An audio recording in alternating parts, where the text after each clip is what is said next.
Welcome, everybody. We are so happy to see you all today for our session on what's your role in research with our amazing undergraduate panel that is made up of former stars.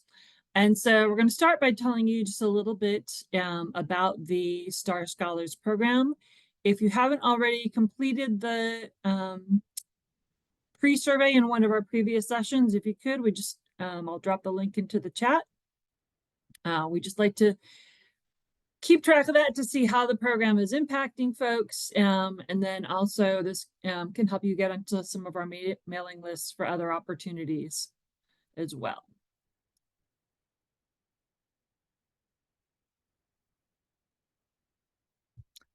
So this is our Star Scholars Program. This is our fall sessions that we do online, and these are open to everybody. If you missed some of our earlier sessions and you would like to see some of those, especially our grad school application one, those should be available online. And today we're at this one. We have a couple more to go. Our next one will be how to get involved in research as an undergraduate and what to do if you can't find a position this year. So we get you all excited for being in a research position, but you're having some challenges because it's the time of year. We will give you some advice on how you can do to prepare yourself to make yourself a competitive and awesome applicant. So just to tell you a little bit about STAR, for those of you who haven't been to our earlier sessions, we try to basically, we're going to share our goals and benefits and admissions information for our STAR Scholars Program, and then you're going to hear from our panelists. And we're going to have moderator A, so that will be Yvette, who is one of our amazing graduate students. She'll be asking the questions of our panelists, and I'll monitor the chat. And if there's questions that you guys have that come up after the panelists have presented, then we can go ahead and pass those on to the panelists. Because there are several of us here, just a few reminders for today. Keep your mic muted until you're invited to speak. Go ahead and ask the questions in the chat, and we'll do our best to get to each one. Sometimes it might be one of us answering in the chat. Sometimes it might be that we'll pass your question on to some of our panelists. And to get started, we'll tell you just a few things about the STAR Scholars Program. STAR stands for Scholarship, Transferable Skills, Academics, and Research. So scholarship, because we know that people getting interested in research and getting involved in research actually is correlated with them succeeding more in college and even getting better grades. Transferable skills will be something that you'll hear a lot about today. So you probably already have a lot of skills that are going to be useful in a research lab, and you may not even know it yet. And then when you get into a lab, one of the great things is you learn a lot. So people, the graduate students, the postdocs, the faculty members who will be working with you, they're going to teach you how to do a lot of things that are going to be useful both in the lab, but they're also going to be useful in a lot of other jobs. Academics. So again, we try to help you, learn a little bit about how to succeed in your academic life and learn what all your different options are.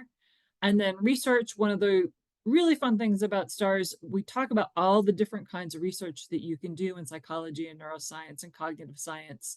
And you get an idea of how rich this field is and what kinds of things might be a good fit for you personally. So the goals and benefits of the program are to prepare students for research, increase the number of students that are conducting research at advanced levels, and provide an inclusive academic support for a diverse group of students. We know not everybody necessarily comes from a background where you have a lot of family members who've been through college, who've been involved. Some of you may have parents who are professors, probably most of you don't. So we want to sort of talk to people about this hidden curriculum and reveal that. So again, these fall sessions are open to everybody. And then in the winter, we have a mentoring program for the students here at Michigan, and it pairs the mentees in our program with graduate student mentors. And then we do informational panels. You get one-on-one coaching from your mentors on different skills. We'll do workshops. You'll see talks from current faculty and get to meet them as well. and also some other professional networking opportunity. So seminars like this are really just the start. Here we have our eligibility criteria. So we're seeking especially first and second years, but also transfer students. And we are, in particular, we're looking for those that will help us increase the pipeline of underrepresented students and those who are interested in diversity. In addition, if you've experienced financial hardship and you've shown a commitment to equity and inclusion, you're also invited to apply. When we review the applications, we're looking for students with strong academic performance. There's no hard cutoff, but basically we want to make sure that you being in the program is not going to be a distraction from your grades. We want you to show some interest in psychology, neuroscience, or cognitive science research. And this program is for students with little to no research experience. So if you're already in a lab and you're working towards doing your own projects, you probably don't need STAR. We're looking for people with little to no research experience. Maybe you've taken a class or worked in a lab in a different area. Share with us how STAR will achieve your goals related to psychology research. And then we expect you to be looking for structured mentorship. That's what we offer. It's not a class or a club. We need you to be able to make a commitment and to be able to come to our different sessions and really work with your mentors and benefit from that feedback.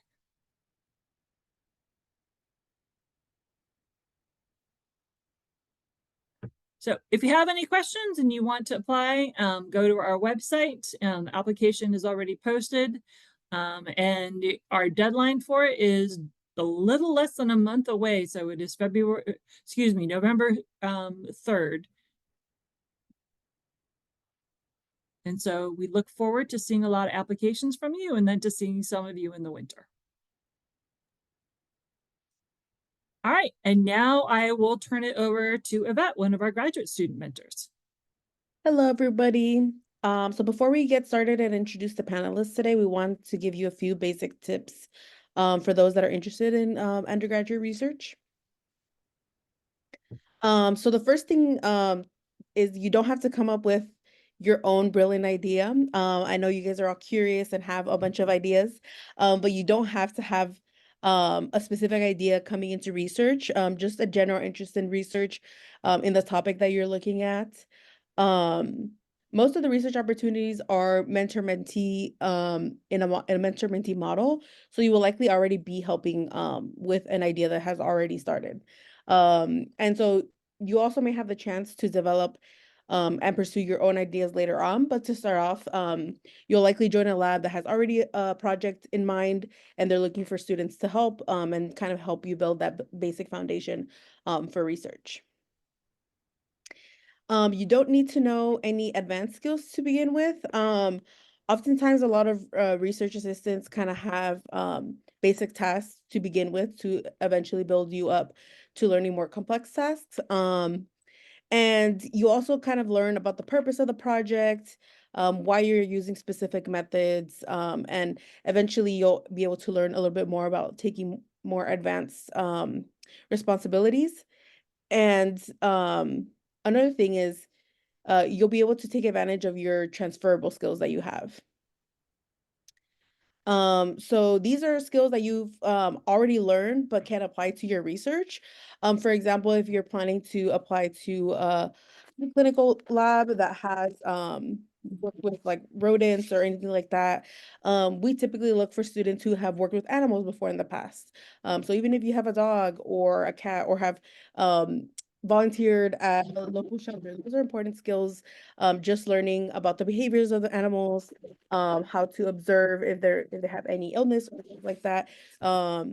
So those are some important things. I always love to tell the story of one of our graduate students, not in our lab, but in the biopsych lab. His PI actually hired him because he had done was a sushi chef before, and so he thought having those small technical skills might actually for surgery, and he was actually a really great surgeon.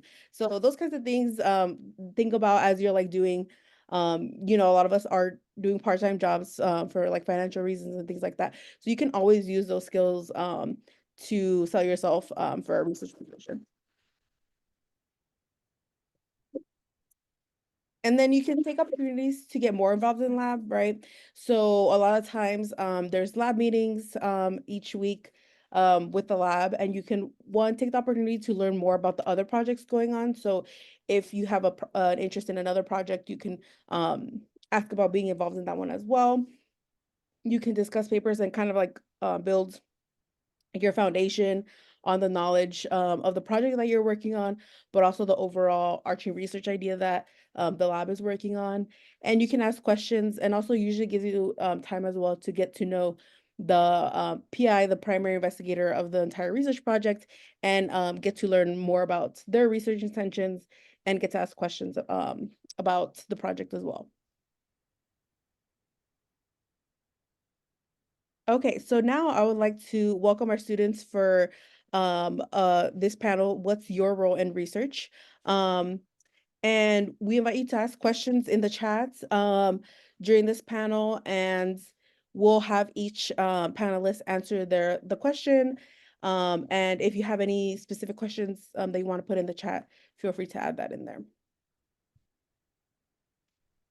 Okay, so we want to welcome our panelists, and I'll have you guys introduce yourselves. If you could, say your name, what year you're in, your major, and then a little bit about the research you're doing in your lab. And we can start with Cosmin and just go from there. Hey everyone, my name is Kaz and I am in my last year currently, undergrad. I major in both psychology and women's and gender studies, and currently I am the lead research assistant for the SPLAT lab, and that lab specifically looks at how bias influences diagnosis within, the field of like clinical psychology specifically. And we're most interested in looking at like LGBTQ people and like the relationship that has with like BPD or borderline personality disorder diagnosis.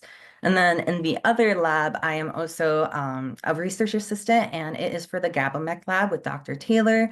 And in that lab, we are looking at how to better understand psychosis. So yeah.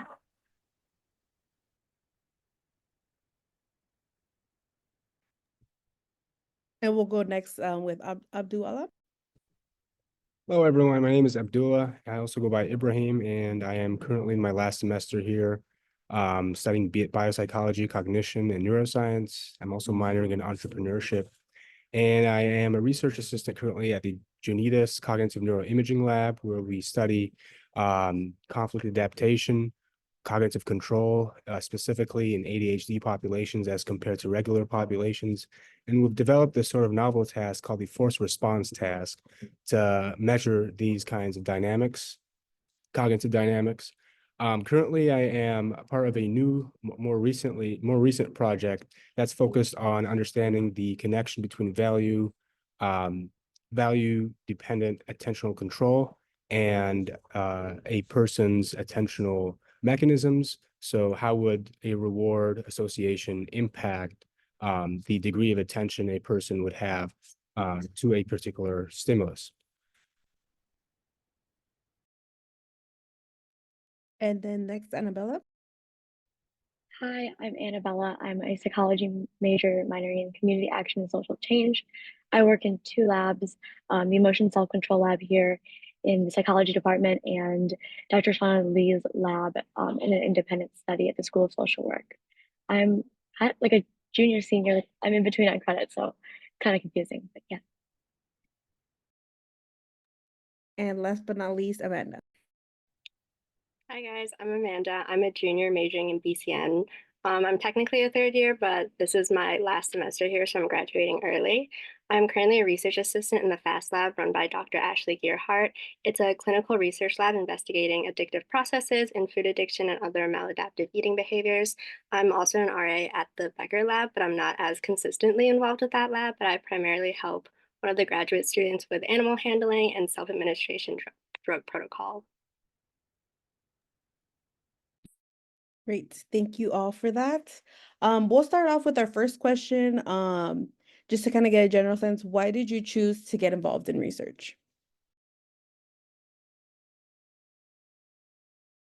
So for me, the reason why I wanted to get involved with research is I think it's really one of like the most involving ways that you can get to do with like specifically what I'm curious to look at is like understanding how psychology has influenced or impacted like marginalized communities in the field because there is still a lot of stigma that does exist. And for me personally, I really want to do work that is targeted towards that.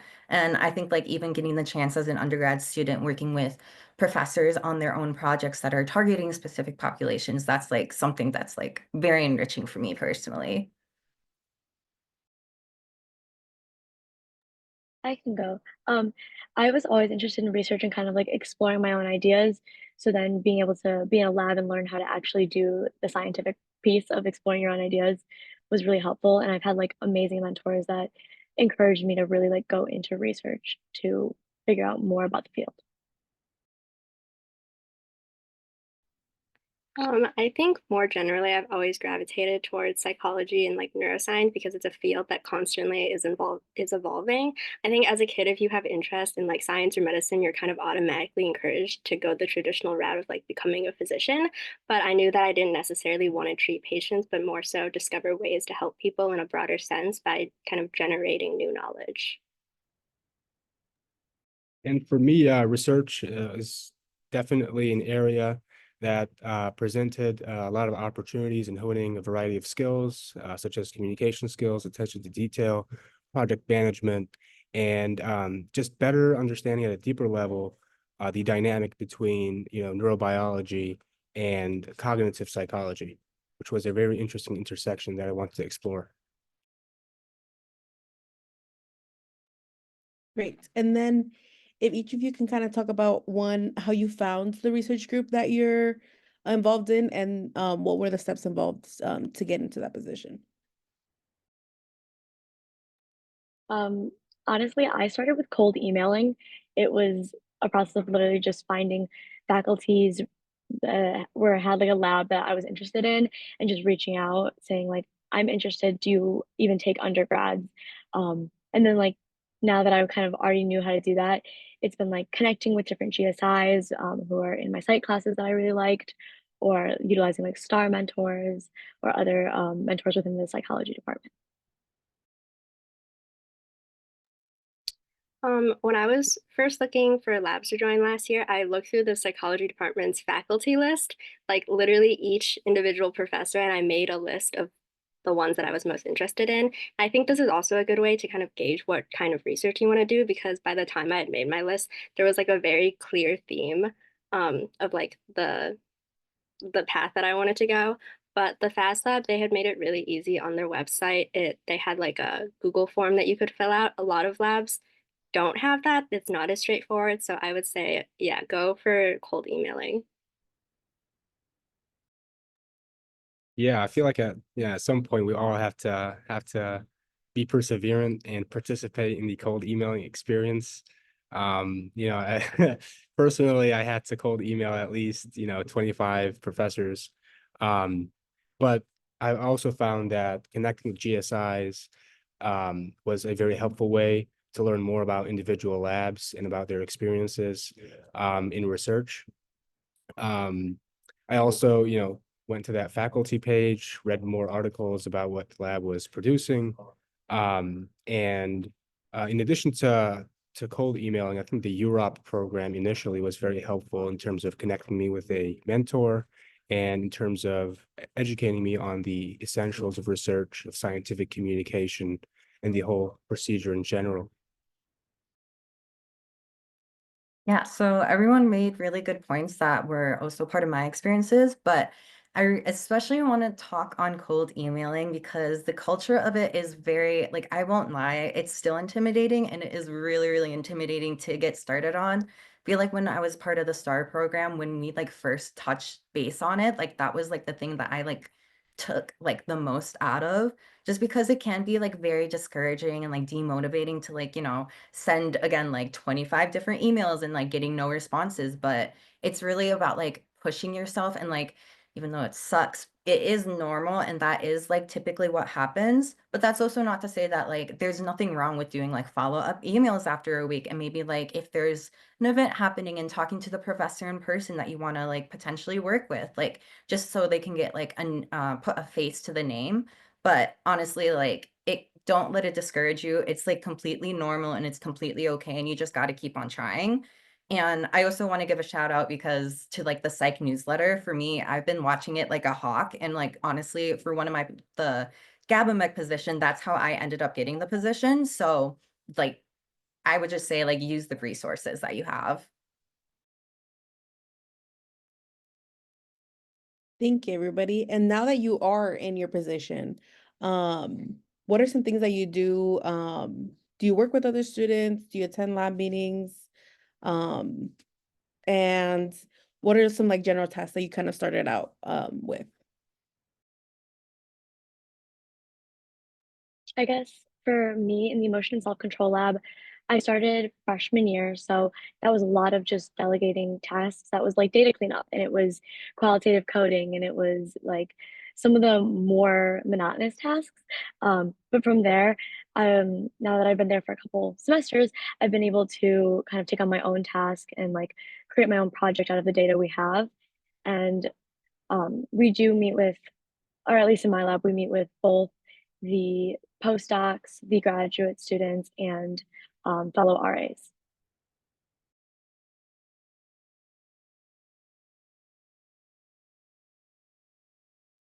So for me, I do for the Splat Lab, I do attend weekly lab meetings, and I would highly like if you have the time for it, I would highly, highly encourage it. Just because I like for me, I felt like I like learn even a lot within those lab meetings because you get to see like the process and get to see like how like the professor talks to the manager and like how they figure out and solve problems, and the fact that like even through those meetings, they're still involving you in the research and asking for feedback and like ways to change things.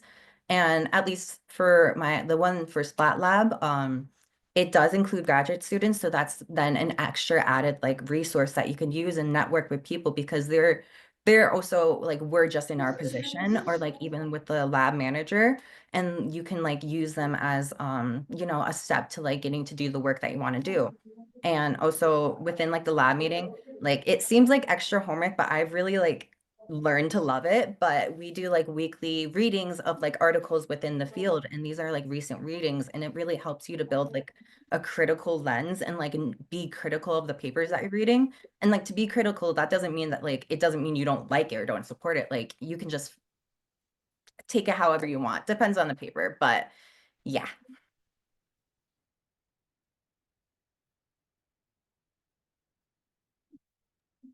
Okay. My primary role at the FAST Lab is running participant visits. So we have participants come in, and so I was immediately trained on project protocol for the different types of visits that we had.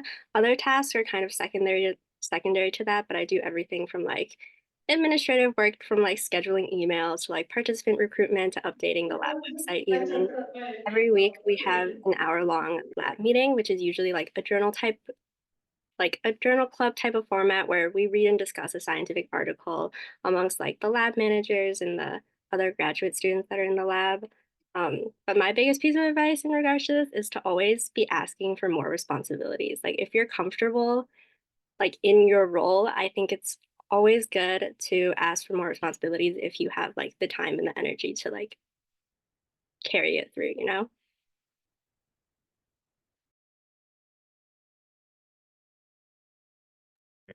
Yeah, my primary role at the Genetics Lab is, of course, in addition to attending the weekly lab meetings, scheduling participants. Also, we're heavy on coding and programming, so working with the R statistical software and Python. Recently, with that VDAC experiment, the Value Dependent Attentional Capture, we're developing a new sort of paradigm that is based on earlier paradigms discussed in literature. So I'm working with PsychoPy to uh, design those stimuli and whatnot. Literature reviews are a big part of our lab, so that's another thing. It's really although it can seem boring at first, it's actually very productive. It's very important to better understanding scientific literature, to dissecting those condense papers in a more effective way over time. Um, and I think our lab meetings are pretty collaborative. We discuss papers all the time, but we also, even if you're working on a specific individual project, looking at other people's projects, other graduate students' projects is also very insightful to, garner some insights from that as well. Also, I want to speak on because I forgot I just talked about the lab meeting, but for the tasks that I do in the Splat lab, and this kind of like crosses over with the GABA, what I do in that study as well. But I started off kind of with the basic stuff. It was like the beginning of the study when we first launched it. And so a lot of what I did was finding places where we could recruit people from and also checking through interest forms that were just like oncoming, incoming, and checking through eligibility. And then from that, you're going to contact the people, which seems scary, but like honestly, once you get into the role of it and building those like skills to talk to people, you get a lot more comfortable with it. And I say that as someone who has like really bad anxiety, like you just build on it and like you kind of just like have to face it and it's completely okay. And then in the Splat Lab, at least, because I have been there for a while, once I just started getting into those tasks more, just like Amanda, I believe, said, like, don't be shy or afraid to ask for more things to do, because that's what I did personally, because I found oftentimes I would finish my task early. So I would ask, like, do you have anything else you want me to do? And that really has led me to like, doing tasks like helping out like with the lab manager on things that like she needed help with. And now building on literature review skills that I'm working on now. And in the GABA-MEC study, I know that at first, a lot of what I did involved just like contacting healthy controls, but then I made a suggestion because recruitment is ending soon. Like maybe if there's a way for me to contact patients as well, just to get them scheduled, just to like get that first phone call through. So like it's like a good use of time. So like any ideas, communication is always important and just like offering those solutions. And then also for the GABA, a lot of what I did, because that study specifically is through Michigan Medicine, and I had to go through a lot of training at first, especially because I had to gain access to using my chart, which is just like a electronic database with like all the health information of people. And so I get to also track people who are on 9C or like at the psychiatric hospital and like track their progress, see if maybe in the future they could be potential participants. And actually, great transition, because we talking about a little bit more. Do you usually work with graduate students? Do you talk to the faculty, the principal investigator, and then kind of like how did you approach wanting to get more responsibilities? Did you talk to the graduate student? Did you talk to the faculty? Because I know it might vary in different labs. So kind of like how did you do that approach? Yeah, so for the Splat Lab, at least, the way that I kind of did it is because I would just finish my task and I just shoot a message to like my lab manager asking like literally in the moment, do you have anything else that you would like me to help out with? Because like I still have like an hour left in lab and I don't want to just like spend it doing nothing. If I can still use that time to help out in the lab, then I think that's great. And so that's how I started doing that. And just because of like my ongoing like persistence and like just like showing that like I'm open to like taking on more tasks, I think that's one of the main reasons that like led me to taking on the lead research assistant role, which I'm super happy about. And also again said, like when you're in lab meetings and if you have the chance of like having like your other RAs and the PI and your lab coordinators, graduate students, like you can talk to them too and offer like these ideas and like tasks that you could potentially do. And so that's a lot of what happened for me. And the same goes in the GABA Mech lab, because we were just trying to figure out like some problems that we were having and just like talking things through. And I just like would offer it in the moment, just like blurt it out. Cause I don't know, I'm not shy to like blurt out things if I think like it's helpful, because it never does hurt to ask. If you get denied, that's okay. Like there's no problem with that. Yeah, I do want to give Kaz a special shout out for that because they were part of our COVID cohort too. And so they participated in some online things. And that was definitely one thing that stood out, was that anytime that there was a task that needed to be done or something new to be learned, like you were right there in it. And that made it really easy when, when your PI asked like, hey, is this somebody that I should have into my lab? It made it very easy to say yes.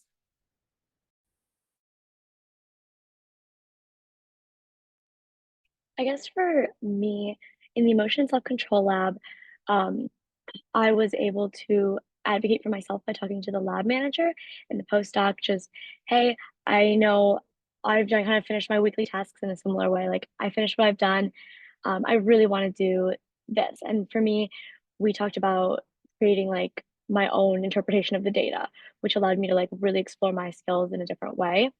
And then for Dr. Shauna Lee's lab, I do it as an independent study, and that was just reaching out and advocating for myself, saying, this is something that I really want to look at.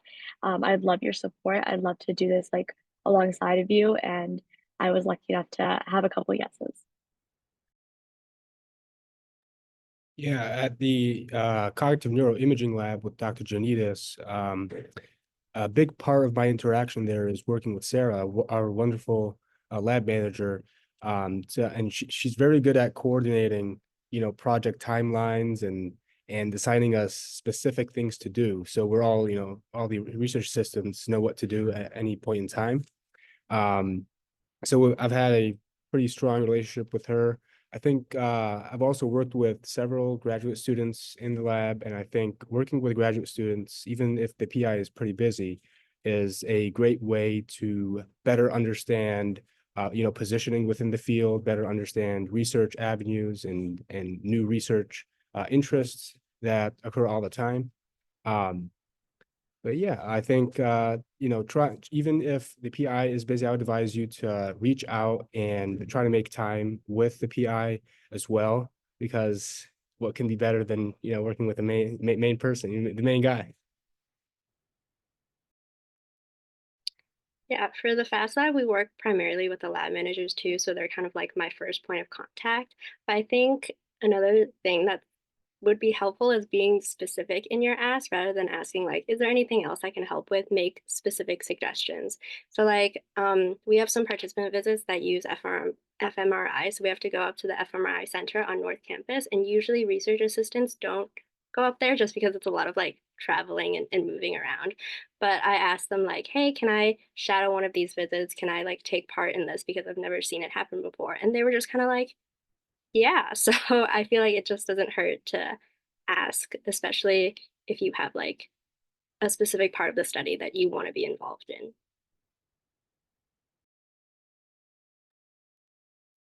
And as you kind of go through your time in the lab, what are some like transferable skills that you realize that were actually really helpful for your lab? Personally, I think the programming skills, especially in R, um, are going to be pretty transferable. Attention to detail, again, and strong communication are also very important soft skills to take into consideration. Um, Manuscript writing, literature reviews, is also like experience with technical devices and experimental design, like with the EMG, specifically in my case, and the Simon tasks, the flanker tasks, the all of these paradigms. Having this concrete understanding of these things, I think, will help in being a better applicant for graduate school and securing strong post-bac positions after you graduate, but also in just giving you a better appreciation of the advances in a particular field in psychology. Yeah, I really agree with all of those. Those are amazing skills that you can build on. And I also want to like touch base on like mainly communication because that is incredibly important. Like you need to be able to like have like the words to like speak and like tell like your manager or like the coordinator, PI, whoever it may be about what it is that you're doing. But on top of that, communicating, and sometimes maybe like you do make a mistake, like it's completely okay, like you are here to learn. I've definitely made mistakes and you grow from those mistakes. And, another skill is like taking accountability where sometimes maybe things like that went a certain way shouldn't have gone a certain way and a mistake was made. But again, said like those are normal. It's really about like your reaction and how you deal with it and like how you move forward from it. I think a transferable skill, like either direction, like coming into a lab or even like leaving a lab, is like communication, but specifically presentation of ideas. For all of our labs, we all are looking at completely different things and have different populations. So being able to adapt the way you're talking about something to a participant versus how you're talking to it with your PI, or even like when you have a conversation like in a panel, being able to really express what you need to express to various audiences is really important in research. I think one of the most valuable skills that I've gained is being able to engage with scientific literature. Like I said before, we have like basically like journal clubs where we read and talk about scientific articles. So being able to understand how they're written, like be able to think critically about them and ask questions about them is really important to me. Are any of you writing an honors thesis or planning to write an honors thesis in the future? And if so, if you could talk a little bit about how you like approached for that opportunity, and if you are in the middle of it, how it's going. I'm actually planning to with Dr. Lustig as one of my advisors. This would be kind of funny, but I wanted to do something outside of my own lab, so I'm doing it with Dr. Lee, and we took like my independent study and said, well, I'm already doing all this research. I'm already going to create like get all this data that I can apply it to the honors thesis. And yeah, I guess it was already something I was working on, which is kind of unique that I didn't think you could do. So if anyone has like an idea that they want to work on like the longer than just a year, that it is a possibility in an honors thesis.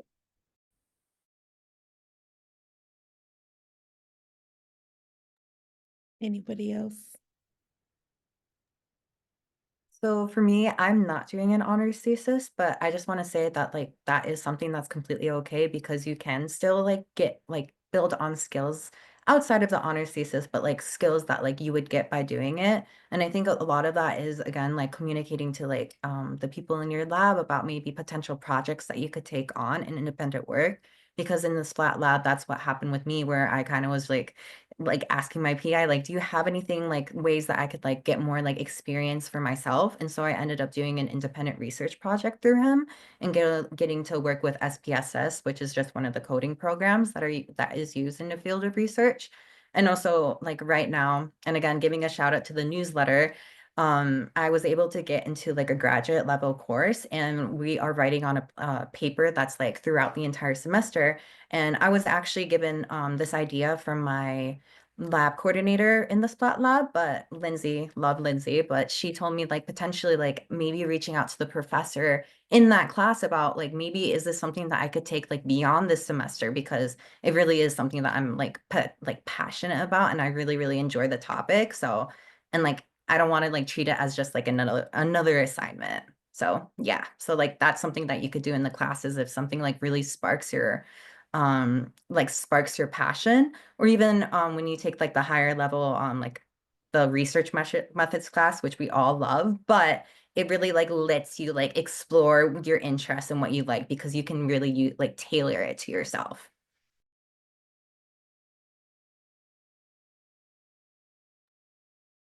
And have any of you either presented your research at a conference or helped write a journal article or presented even at the Europe SROP level?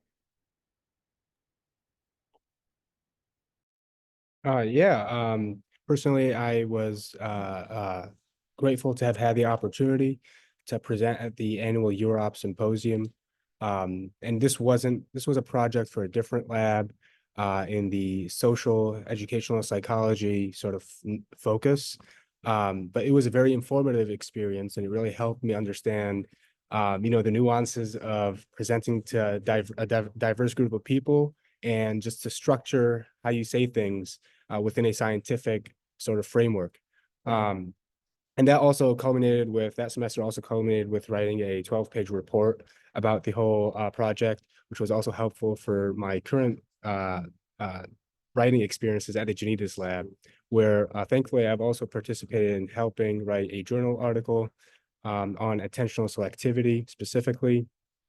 But yeah, I would really highly encourage you to participate in as many of these proactive experiences as possible to help you get a competitive edge and to help you get more experience in actively participating in the publishing world.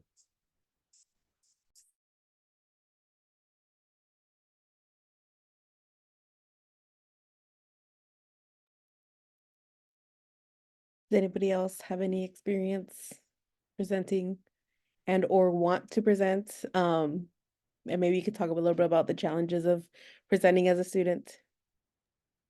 I can talk about that. I technically have like presented. I was supposed to over COVID when I was a high schooler, and they wanted to fly me to Texas. My parents said, "No, you are not going to Texas during COVID." So, do not have that experience. But I would say there is a lot of barriers to getting in and getting like that presentation experience. It's really hard to do your own research as an undergrad or like get it to be an author or co-author on anything. So if you don't have that, like it's completely okay and very normal. Um, there's a lot of opportunities though. Like there's small conferences at U of M, like the Europe conference. There's even like more niche ones that I've looked at for wanting to eventually put my work into it, and resources like across like psychology where like different journals that are open to like I think I just saw like the Midwestern Psychological Association one that I was just looking at for a future presentation. So it's completely normal not to have it, but there's a lot of opportunity if you want it and you have to like actively go find it. Yeah, just to weigh in on this, and maybe this will even be useful to some of you guys as panelists too. So the Psych Research Forum at the end of the year, like that's open to anybody. Like so, even even if you aren't doing a thesis, you're welcome to apply to present a poster there. There are also a number, like I think CogSci also has a research forum where you can do posters. And I know one of the undergraduate clubs was trying to organize something as well. So definitely, keep an eye out for those opportunities. As some of you already referred to, the psych department newsletter is just hugely useful for that. And then for publications, if certainly talk to your PI and see if you can submit it to a journal. But there are also undergraduate research journals that are specifically focused on that, like Psych High runs one, and a couple other organizations do as well. So keep those outlets in mind too. Yeah, and also a lot of times it doesn't have to be original research, right? Like sometimes professors are writing reviews and there's something that you can help jump in on, like by doing some literature review for them, and helping them write on those papers. So if if you ever hear your PI talking about a review, or your graduate student, I know like my lab mate worked on a review paper with his undergraduate, and they were able to kind of get a publication out of that. So if you're interested, or even doing your own literature review into these more undergraduate level publications as well, it will definitely help you, one, learn how to do literature review and write about literature review, which is a little bit harder than it seems. And but it's a good way to kind of get that experience as well. And one thing I will plug, our graduate student organization, Puentes, in March, we always do a Latinx Research Week. And it seems like it's just for graduate students, but we highly, highly encourage undergraduates as well to present whatever research at whatever level you are. If it's preliminary data or anything like that, it's open to all. We focus on those researchers who are Latino and Latinx, that are doing any research, or if you are not, but you're doing research on like Latino populations or something related to that, you can also feel free to apply as well. And those applications usually go out like in November, December. And it's here usually at the Michigan Union.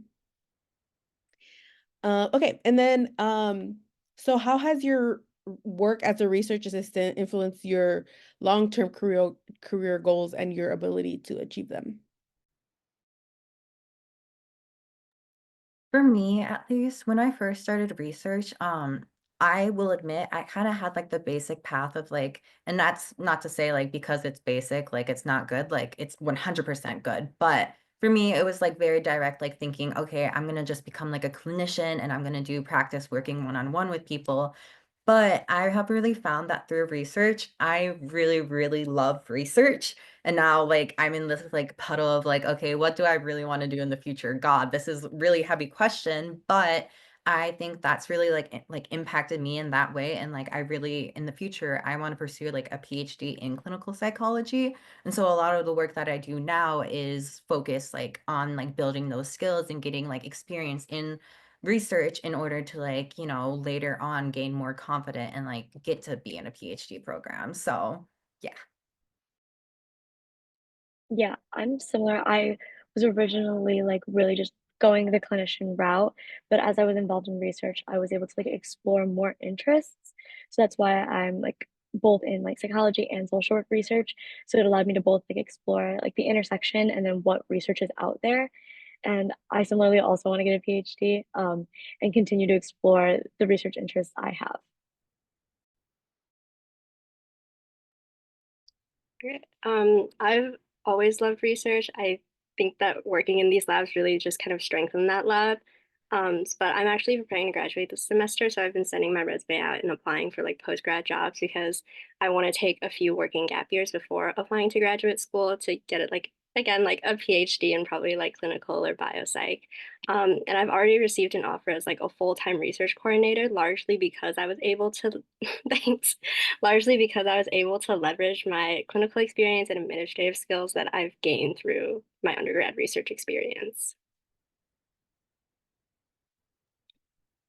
Congrats to you, Amanda. That's what we like to hear. That's what has our hopes high. But uh, for me, I think initially before participating in research, I always had this idea. I had this idea of either going to going to medical school or going into research. But I think being more involved in these research labs has kind of directed my focus, and I've started having this inclination to just focusing on getting a PhD.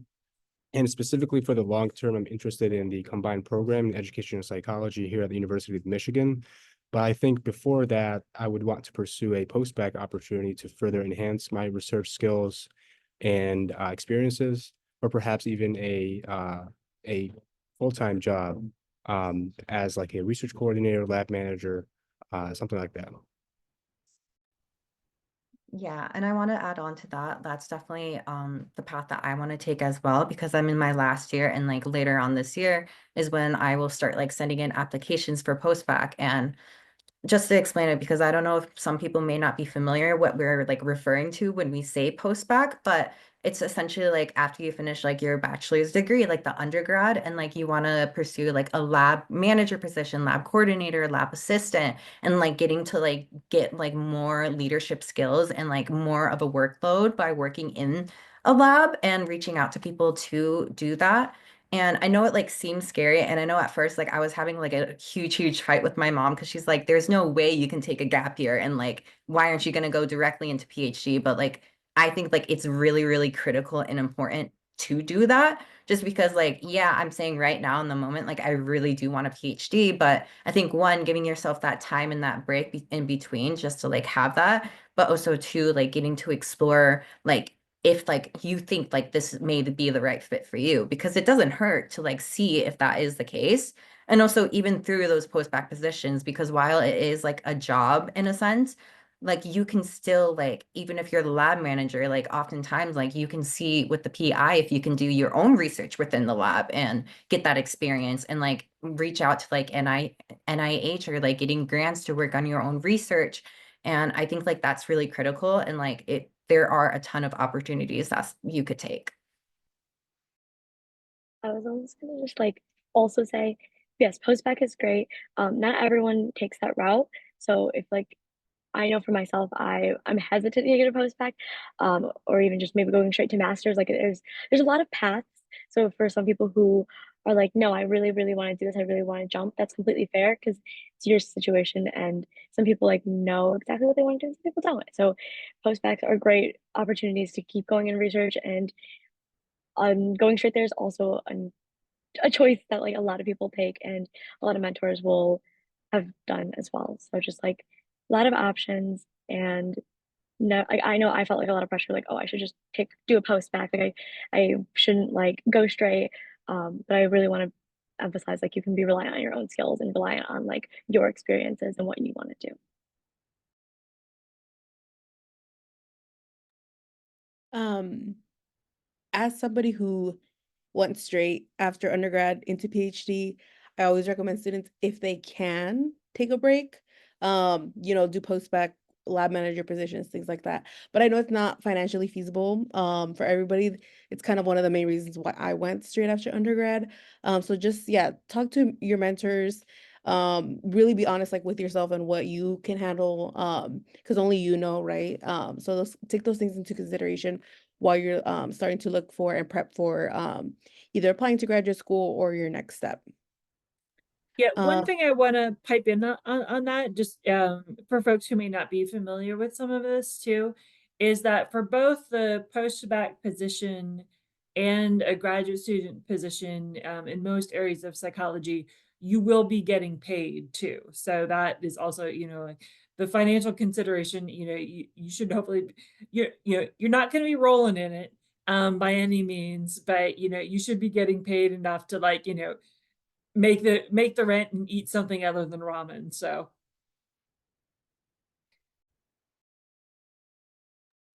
and now we want to open it up for any questions. You could either put it in the chat or you can raise your hand and ask the question if you feel comfortable. Any general questions.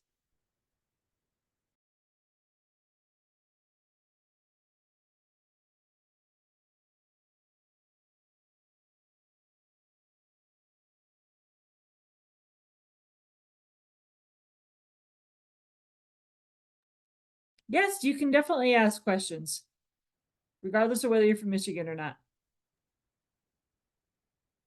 Okay, so Jake said, so any suggestions on classes that aided in building the transferable skills for research? And it's open to anybody who wants to answer that one. Honestly, it depends on like what you want to do. For me, like a lot of the developmental psych class, like Psych 250, really helped me when I wanted to look into like the development pathway of something. Like it's completely dependent on like your own interest and like you'll learn like in your classes those baseline information that you're probably going to take into your lab. Yeah, I definitely agree with that. It is situational, but I would always recommend if you have the chance to take it is, I believe, Psych 211. I really enjoyed that class just because it does offer more like involvement and hands-on. It's like not really a traditional class, really. I wouldn't even call it like a class. There are like different sections or yeah, Psych 325. There are different sections that you can do. And I know for the one that I did, I learned about the lab. God, it's been a hot minute. I cannot remember the name, but specifically what we were doing is working on building a project that was geared towards offering mental health care and like groups for undergraduate college students. And we were kind of just like testing out, like test trialing out like this program and like offering back feedback.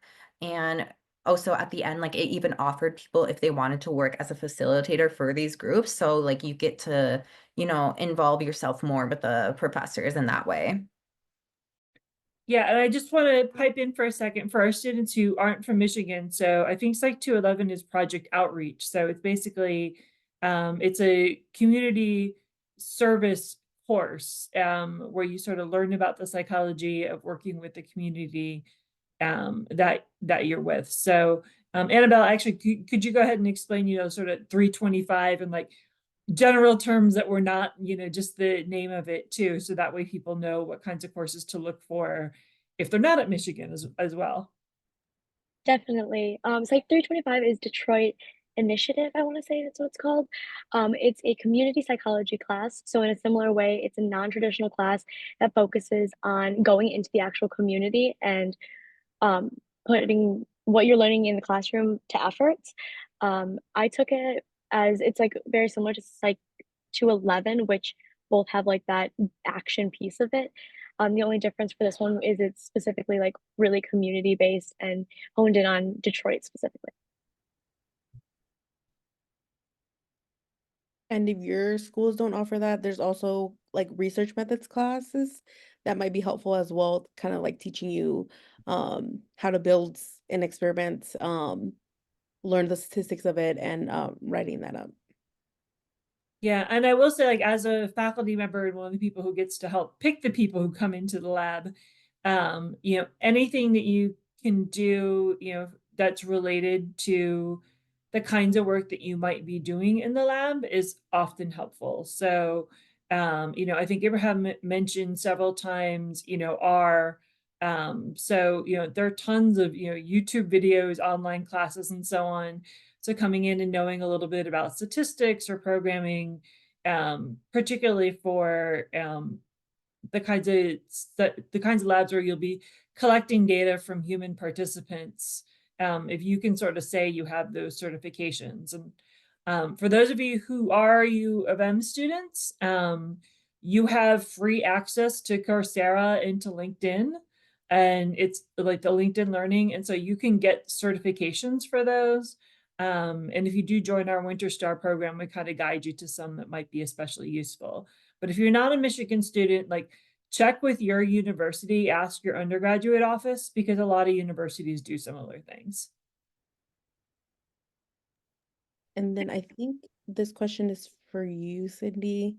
Are there any research opportunities or programs available for international students?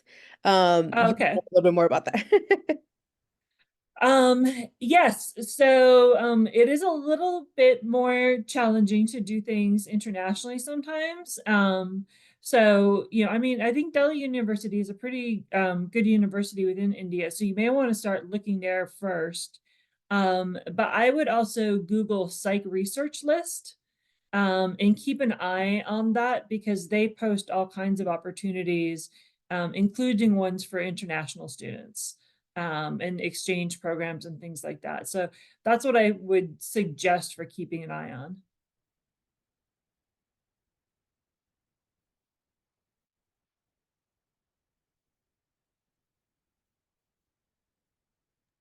And then this question is asking, how would this be different for students who are graduating this semester? Um, does anybody have like any insights or from other students that you've seen that started like in their senior year?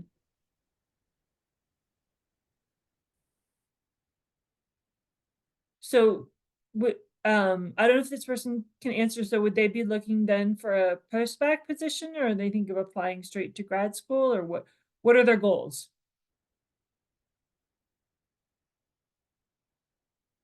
I think mainly asking if they're applying as a senior if they haven't had any lab experience. I would probably say, like, if you applying for postbacks.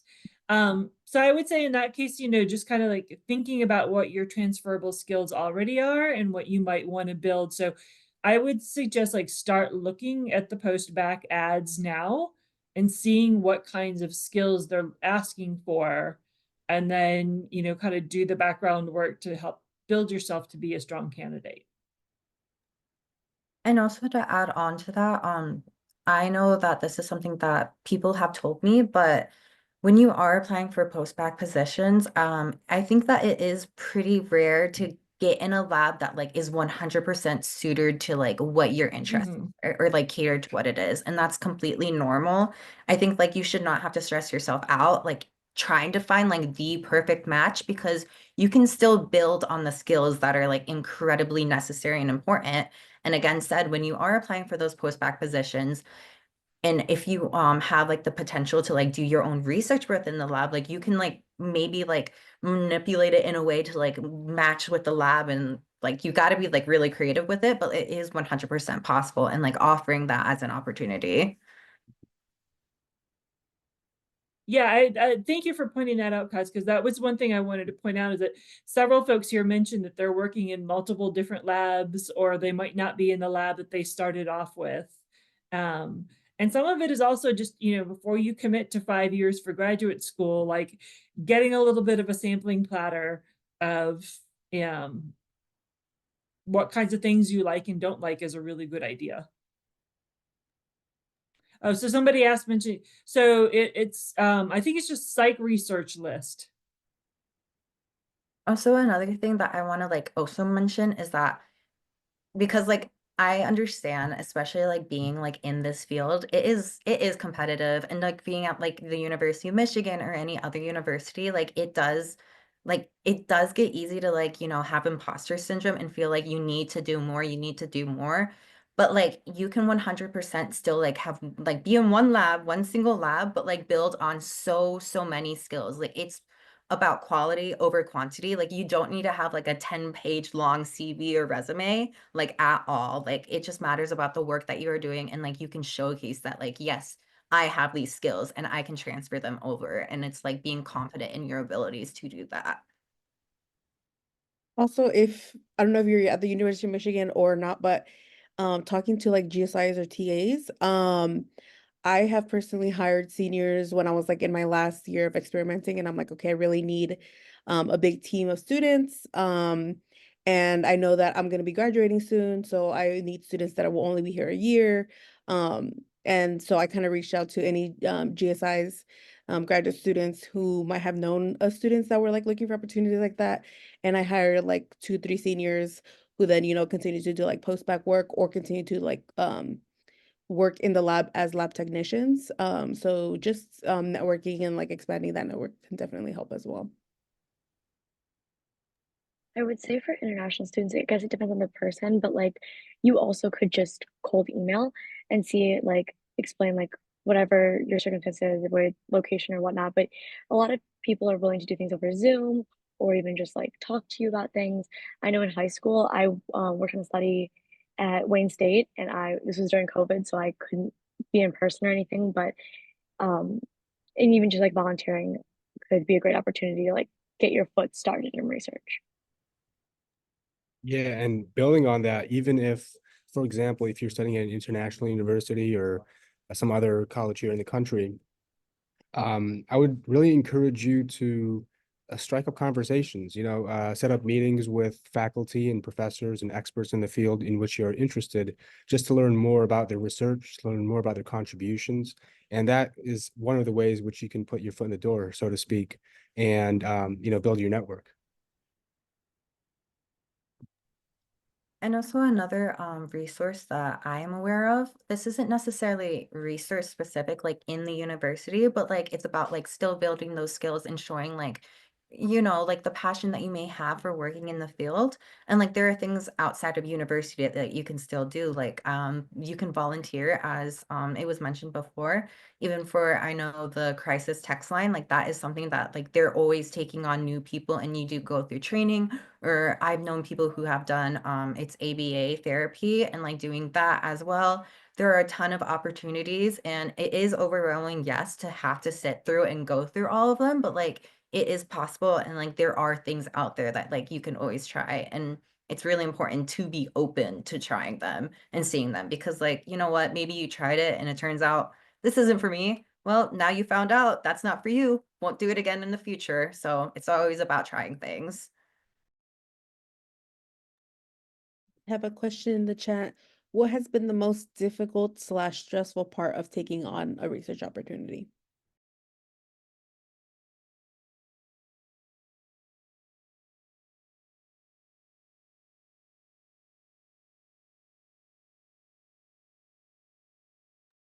I think for I guess me, it depends. Oh, go oh, ahead. you go ahead. I spoke last time. You can go.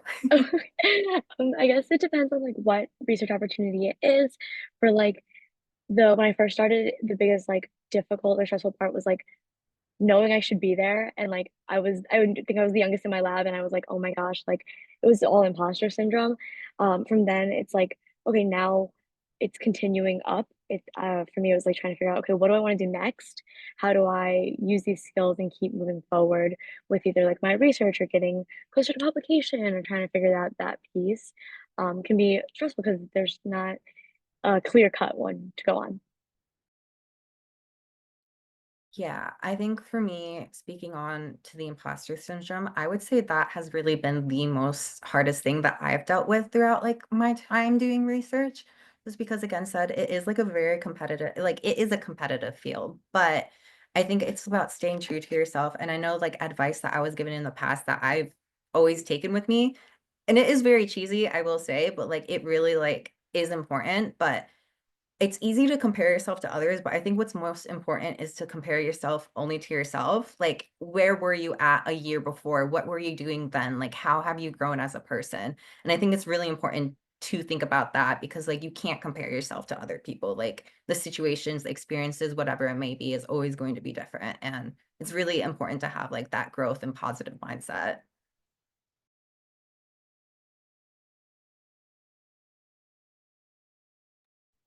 I think another important thing to mention is just managing like the time aspect of it because, depending on which lab you're in, a lot of them have like a 10-hour a week commitment, more or less so depending on which lab you're in.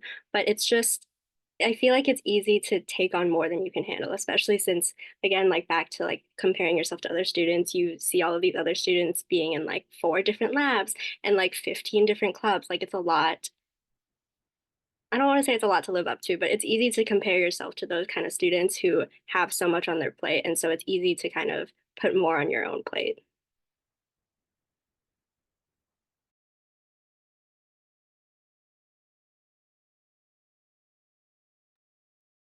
Do we have any other last minute questions?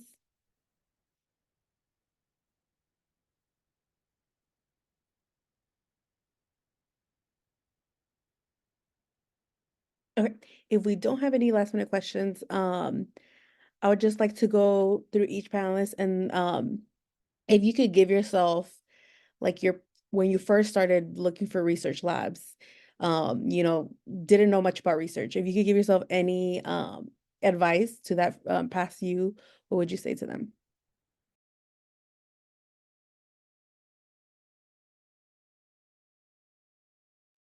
I can start. Um, I remember the first time I interviewed or something, and I was like so ready with like, "Hey, here's all my transferable skills. Like, I promise I deserve to be here essentially."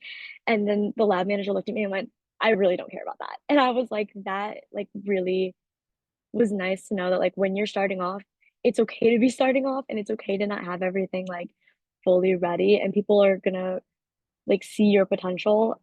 And it's just framing that you don't have to have everything like ready, and you don't have to have those like 10 years of experience before going into like an entry level research position.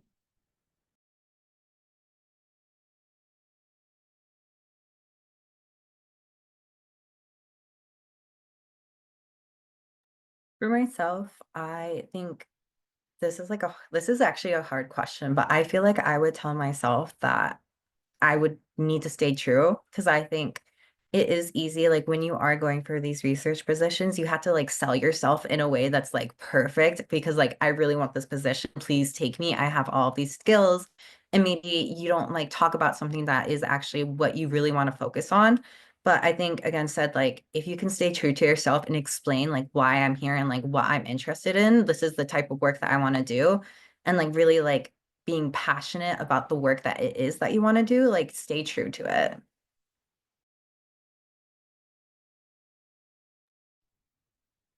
I think mine, it sounds really cheesy, but you just miss 100% of the shots that you don't take. I feel like when I was first applying and like cold emailing, I would like talk myself out of opportunities before I even applied. I'd be like, oh, like I don't have any experience with this, therefore they're not going to take me, therefore I should not try. And that's just a bad mindset to have. I feel like you should go into it wanting to learn, because that's what you're there to do. Everyone, or like these professors and these lab managers, they know that you're there to learn. They're not expecting you to have everything all set up already. For me, it was primarily a case of effectively communicating myself. Initially, I did have the perseverance to reach out to multiple professors, to multiple experts. But I think what really held me back was having a realistic idea, a realistic perspective that this takes time. And you should have the patience, the stamina to actually enjoy connecting with others, even if you may not get a response. You always have this conviction that eventually you will get a response. Eventually you will, um, you know, get this sort of flexibility. It's very important to be flexible and versatile in such a environment. And also one more thing that I wanted to add on is like don't overthink things, stop overthinking, even though that's really hard to like not do. I think it's really easy being in like this field and being like at university or in school. It's kind of intimidating, like talking to your PIs, for example, and reaching out to these people who are in like positions of authority. But like at the end of the day, they're still people, and like it's always like something that like you can like go up to them and talk about. Because again said, even if you like want to build that relationship, like you don't know how to start, like you can always just start out by asking like your PI, like, what is it that you work on? Like, why did you decide to like do the work that you do? And that's like a cheesy question, but also like keep in mind these PIs, like they're dedicating like their life to this. Like they're huge nerds about the field that they want to do. And they, if they could just like yap away and talk about it, I think like that's even like a greater thing. And just to keep in mind that like it's not always as serious or professional as it may be, because like for me, I'm like now really close to like my PI and like the people in my lab, and like getting like more comfortable with them. And it's like getting over that barrier of thinking like you always have to like 100% like things have to be professional. Like I can't be friends or like enjoy like the conversations, have fun time talking to people around me. I just want to reinforce that, if we accept you into the lab, like, you become part of our lab family. And absolutely, we are huge nerds who will take any opportunity to talk about the research. Like, when we're sitting at the bar, like we are still talking about our research and boring everybody around us. So, but we're excited. So we will be more than happy and excited to talk to you about it.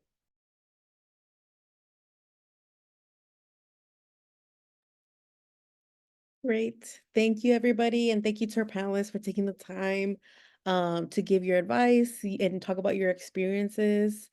Don't forget to apply, especially if you're at the University of Michigan, for our winter mentoring program. And then if you have any last minute questions, feel free to put them in the chat. Thank you, everybody.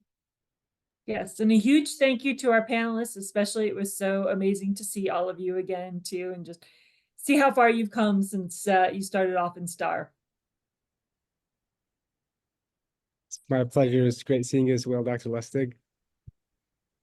All right, have a great night, everybody. Enjoy the sun because it's going away faster every day.